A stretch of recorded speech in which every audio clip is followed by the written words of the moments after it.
Mes parents me font passer après ma sœur. Mes parents ont toujours fait passer ma petite sœur avant moi.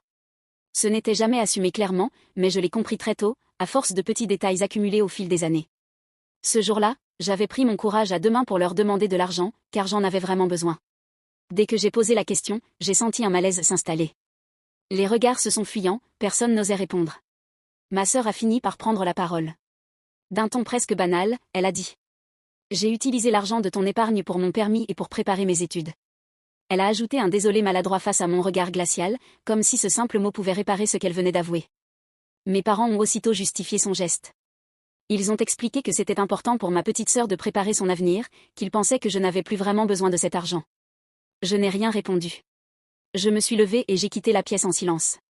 Ce jour-là, ils ont franchi un cap que je n'étais plus capable d'ignorer. Après cet épisode, l'ambiance est devenue pesante à la maison. Les repas se faisaient dans le silence, les discussions s'arrêtaient quand j'entrais dans une pièce. Mes parents ont essayé de s'expliquer plusieurs fois, mais je n'y étais pas prête. À chaque tentative, j'avais l'impression qu'ils cherchaient surtout à se déculpabiliser. Alors je passais le plus de temps possible dehors, je rentrais tard, je me sentais étrangère chez moi. Un soir, j'ai surpris une conversation entre mes parents. Ils parlaient de ma sœur, encore. De ce qu'ils allaient faire pour l'aider davantage, de l'argent qu'ils allaient lui mettre de côté.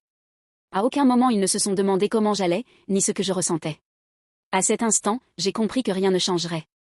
Le lendemain matin, j'ai fait mes cartons. Quand je leur ai annoncé que je partais, ils ont été choqués, presque offensés. Ils m'ont demandé pourquoi je réagissais aussi violemment. Je leur ai simplement répondu que j'étais fatiguée de passer après quelqu'un d'autre. Ma sœur est restée silencieuse, incapable de me regarder. J'ai quitté la maison ce jour-là sans me retourner. Pour la première fois, j'ai choisi de me mettre en priorité. Et même si ça m'a brisé le cœur, je savais que rester aurait fini par me détruire.